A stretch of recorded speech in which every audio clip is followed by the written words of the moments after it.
Hello and thank you for joining us on our continued educational journey through surface preparation. My name is Kevin Hawthorne, and as always, I'm joined by our resident subject matter expert, industry patriarch, and substrate technology president, Josh Jones. Today we're joined by Smith Paint's executives Chuck Brunner and Paul Scheidmantel to discuss a new spin on a commonly used product, 100% solids epoxy. If you're not familiar with Smith Paints, I would encourage you to visit the BMD YouTube channel and check out their partner profile. However, for this segment, I would like to emphasize that Smith Paints is not a third-party broker or chemical blender of other people's designs. They are an independent, made in the U.S. architect and manufacturer of their own brand of residential paints and coatings. Smith has recently launched their UCE 200 epoxy, specifically created for the coating contractor. Chuck, certainly epoxies are nothing new or revolutionary to the industry. So what are some of the value proposition points that make the UCE 200 different from competitive or alternative products? Hey, Kevin. Good question. When we decided to look into this product, we looked into the industry and we asked ourselves, what are they looking for? Our belief is clarity of product. So when you're opening the bucket, can we get you something that is as close to water clear as possible? So when you're either putting your metallics or your dispersions and colors into it, it makes it more vibrant. Secondly, what we're looking for is something that allowed our product to flow. Flow means purity of film, leveling of film, clarity of film. So that was the second attribute. And then the third one that we were looking for is work time. Make it very easy for whether it be a one-man, two-man crew that are installing a floor, or maybe you're doing a very, very large area and easier to tie in to old areas or previously applied areas. So clarity, flowability, and then work time were our three criteria. Josh, from a contractor's perspective, give us your insight or the job site advantages to the points that Chuck laid out. Well, having had worked with it, I would say the first thing I noticed is the stress level is much lower because it is a slow product. Slow by comparing it to, say, different types of epoxies that will start to get hot in the bucket really fast. This stuff is slow. And what I like about that, especially if I'm doing a larger area, is I don't have to worry about losing the mix in the bucket. Nobody likes to admit that can happen, but it does happen. And the problem with that is as the viscosity or as the material gets thicker, as it starts to sit there and react, it's not as user-friendly. This product, you can dump it on the floor, temperature dependent, of course, but you can dump it on the floor and you have plenty of time to work with it. Also, sitting in the bucket, it gives you a lot more time, a lot more pot life. So I don't have to worry that when I mix it, I'm rushing now to try to get the job moving because I have to worry about losing that material in the bucket. It doesn't sound like a big deal, but it is because it's expensive. When something starts to smoke in the bucket, that batch is junk. And that's an expensive lesson about properly applying 100% solids epoxy. This product is a lot more forgiving in that way. The other things, that Chuck mentioned, it looks cool. I don't know a better way to say it. When you pour the material together in the bucket and it's water clear, it just looks like something that's going to look good when it's put on the floor when color's added to it, because the colors are going to be more vibrant. You don't have that amber look to it. Mixing it, the low viscosity, it's much easier to mix. You just put the blender, when you put the drill in and you start to stir it, it's almost like stirring water. The epoxy I'm used to using is double the thickness, double the viscosity of this particular material. So when it's being put together and mixed, it just feels like it's, I don't want to say made for beginners, but it's so user friendly that it almost gives you the sense of, I've got plenty of time to work with this product. And there's enough stress already, at least personally speaking, of making sure that everything is being done correctly, mixing it correctly, delivering it correctly, having the time on the floor to spread it and roll it, and not worry about waves or roller marks, things like that. The product just kind of takes out the human factor sometimes that can't be avoided. Paul, I'm a self-proclaimed novice as it relates to coatings, but I do understand the importance of pot life and workability. So from your experience as technical director, can you expand on how UCE 200 provides a field advantage to a small or even one-man crew? Well, the biggest advantage is the workability is going to be a lot longer than you're traditionally used to with with a typical multi-purpose epoxy or even a decorative epoxy. So this product, let's say it's 72 degrees, is going to be a little over an hour on the floor. In the bucket, you should see close to twice the typical working or pot life in the pail.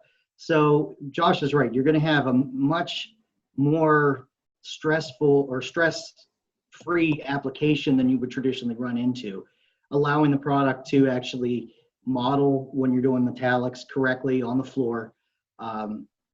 It's going to level better. It gives it the opportunity to get the air out of it once it's placed on the floor. So the film ends up smoother, flatter, more reflective, and better characteristics of, let's say, a metallic or even over a flake. It just lays down better. So a smaller crew or even application in warmer climates, let's say Miami in the middle of the summer, this is going to be a lot more forgiving where you can actually get it placed and tie into it without leaving a wavy edge. Talk about comet trails. What exactly is a comet trail? Comet trails are most likely going to be found with any kind of powdered pigment, metallic included. And what that is when you put the powder in, powders don't like to mix into liquids.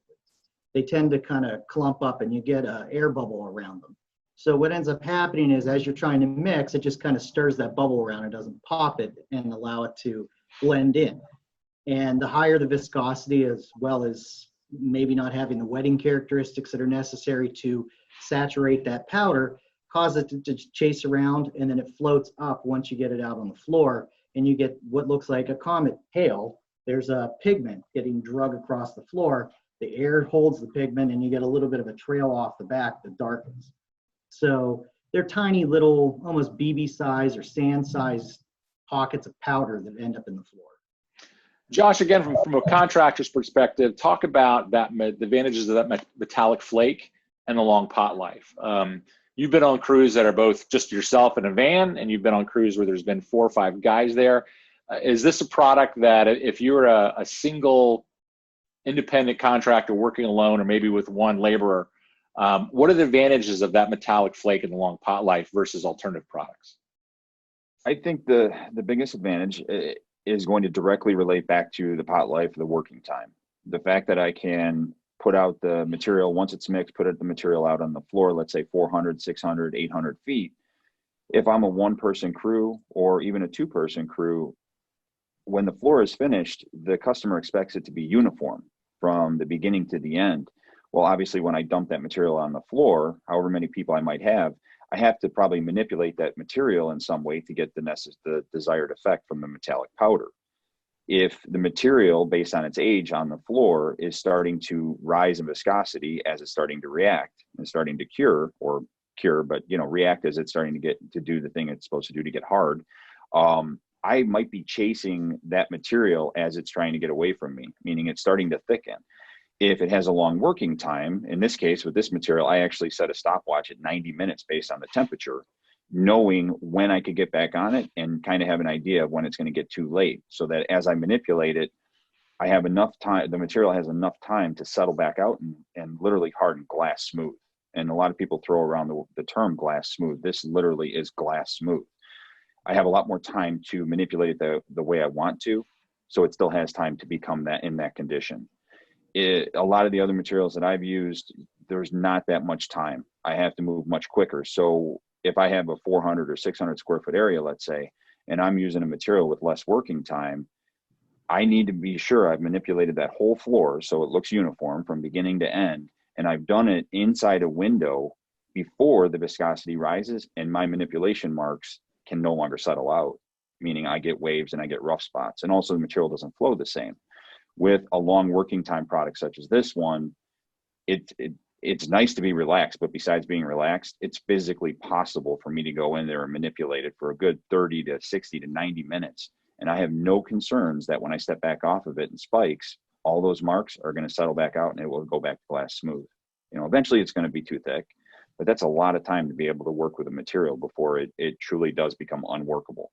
Chuck, diving into the chemistry, from a raw material perspective, what separates UCE 200 from the competition? Again, I think, Kevin, that I'm going to go back to looking at the industry, hearing what the attributes they're looking for. So our formulation came about by thinking to ourselves, one, when we're opening up a bucket, what do we want to see? Do we want to see something clear? Well, we figured that was of high relevance to our customer. One. Two is when we're looking at a formulation, you have a variety of different raw materials that you can put into this. So we eliminated a lot and also did a lot of ladder studying. So again, with the idea of saying, once I have the floor finished, can I achieve that glass-like appearance? Do I have to bring a torch out? Do I have to bring heat to help it relax? If we have good flowability, good leveling characteristics, we've essentially eliminated the need for that torch or for that heat coming out onto your floor. Temperature depending, of course, if you're in very, very cool climates, that could change. But so essentially eliminating the need for popping bubbles or heating up the floor to relax the bubbles. So the whole concept that we were going after was easy application, but still give them a product that had the attributes and the ideas of an epoxy, but give it for the artisan or for that coatings contractor that really want to be able to achieve that beautiful work of art that they're looking to get on every floor. So obviously that word of mouth, and then they're able to get compensated for their time in their installation. So to sum that up, the formulation was based on what we're looking at as the attributes the industry was looking for, ease of application, and let's take away the need for manipulation of the product. Let's give it to them what they want in the bucket. So when they're applying this product, their artistic ability is taken over and their coatings and the necessity to manipulate the product is taken away because we've given them something in the bucket that they already have and it's ready to go. So Paul, with all this data, where would one expect to see this product? Is it more of an artistic residential product for garage floors or basements? Is it more of an industrial commercial product that you see in retail applications? If I'm a contractor, currently doing garage floors, or I specialize in something, patios or pool decks or what have you, where would I see this being an advantage or a product that I can use to expand my offering? Well, it's going to do well in both a commercial setting as well as in a residential setting. So anywhere that you would find a traditional floor coating with metallics, vinyl chip, or even quartz floors, that's where this is going to be very well suited. So showroom, a hair salon, retail environment, somebody's basement or garage, any one of those is well suited for what this product is meant to be used for. It's really more so for someone who wants a multi-purpose product with high clarity, high flowability, and the ability to get the appropriate modeling with a metallic in one product. Obviously, it was geared more towards a metallic, but that's not its sole purpose. It could be used for a lot of different applications. But what we did was we introduced something that also gave you the ability to get the artistic side of it as well. Paul, from a geographical perspective, is this a product that can be used anywhere in the country, any time of the year, given the different climate change? Well, it's going to be very well suited for, let's say, a climate that is hot and humid in the summer, where you're traditionally going to run out of both working time and pot life with a more common multi-purpose epoxy. You're going to be struggling to get it out of the bucket, and you're going to end up with a pretty hard seam between two pores. This is going to be much more forgiving. It still will speed up with higher temperature, but it's going to give you more working time, more along the lines of where you would get it more like a typical room temperature in a climate-controlled house. Maybe it's at 72. You're going to see more along the lines of 85, 90 degrees. You'll have kind of comparable working characteristics to a more traditional product in the low 70s. So it is much more forgiving as far as trying to keep a wet edge and not end up with a wavy seam. You're not going to be able to use it necessarily in low temperature. It's not a low temperature epoxy. There's different types of products for that, but as long as it's a climate controlled area that's at least above high 50s up into the 90s, this would be much easier to work with, and especially in the higher temperatures. Josh, being just outside Chicago, you have temperatures, severe winters, milder summers. Is this a product you would use all year round? Well, all year round, if it's climate controlled, sure. If it's going to be below 50 degrees, as Paul said, if it's below a certain temperature, then it's going to probably be a polyaspartic or a different product. But when it comes to the summer, which is when I do the garages, which are obviously not climate controlled, if it's 80, 90 degrees, I will be using this product instead of the traditional industrial epoxy that I normally have to slow down with solvent, because by myself, I can't keep up with it. I can barely, the material is already at 80 degrees. The floor is probably 80 degrees. By the time I get on the floor, I might have 10, 12 minutes before I have to worry about getting lines in it by myself.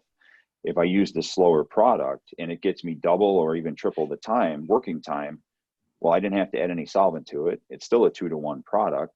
Regardless of the price, the labor, I don't have to worry about having extra help to keep up with it like I would if I was doing a bigger area with a faster product. So to answer your question, I will use it. I will use the product simply because it's going to make my life easier trying to obtain, different training techniques and capturing that. Being a one-man band, I'd rather the product slow down, and I'm grateful for that. In areas where guys, time is money and they want to get done quick, the product's still going to harden overnight, but at least they have the time on the jobs to get it out and not have to worry about getting those ripples or waves that they would if the product, like in, let's say, a market like Florida or the Southeast, it's going to kick over much faster if they're using a quicker product. This product's going to be, again, more user-friendly. Paul, when it comes to packaging of solid epoxies, there's a lot of add A to B, mix, do all. There's a lot of logistics involved that honestly could provide an opportunity to screw it up. So tell me a little bit about how you guys have packaged this so it's more user-friendly. Well, we made the packaging so that you can pour the container right into the A pail. The A side is 2 gallons, but it's in a 3.5 gallon pail. So there's room for the B side, as well as any kind of pigments, metallics, whatever that you're wanting to add to that, right into the pail. So you can mix right in your A side. So it makes it much more convenient. It's easier to move around, and it does still have the part ratio listed on the front of the label. So if somebody doesn't want to mix the entire kit, you can still part mix it. It's a 2-to-1 mix, 2A, 1B, but everything's right there. And like what we've been doing with all of our products this year, the labels also contain a QR code for both the SDS sheet if it's needed for the A and the B side, as well as the installation instructions. Perfect. So it sounds like you've made it very easy for the guy in the field to have a successful mix. That's the attempt. Chuck, I'm going to give you the final word. Summarize this product for us as far as you gave us a brief history of why the product exists. We know where the product would be typically applied. We've learned some of the advantages. Is there anything that we're missing from a value proposition point or marketing point that would be important for a contractor to know and understand about this product? We talk about this all the time. Is when we create these products, sometimes we speak about them as if we created God in a bucket, and that's not what we're trying to convey here. What we're trying to say is that we're listening to the industry, and as we keep rolling out these products, we're not trying to do a me too. What we're trying to do is, one, through customer service, through being able to support our product lines and giving you products that you can depend on. So if we can capture all 3 of those things together, then I think that's our value proposition as a region. That's our value proposition as an American manufacturer that is looking to attract that applicator, that is looking for that dependable product, that dependable company that we can really talk about into the future of picking up a phone call and somebody can answer my questions. Well, gentlemen, thank you very much for the time. I appreciate it. Look forward to seeing the launch of the UC200, and hopefully we can have you guys back in the future and talk about some other Smith products. Thank you, Kevin. Thank you. Thank you. Bye. Thanks, guys. If you'd like to order Smith Paint's UCE 200 or have questions regarding today's conversation, please feel free to reach out to your BMD customer support representative. Thank you for sharing in today's discussion. We would love for you to subscribe to our YouTube channel to check out other informational videos, as well as to be notified when we post a new episode of Execs and Techs. However, if you prefer listening to podcasts, you can find us on Spotify, Overcast, Google Podcast, or your favorite listening platform.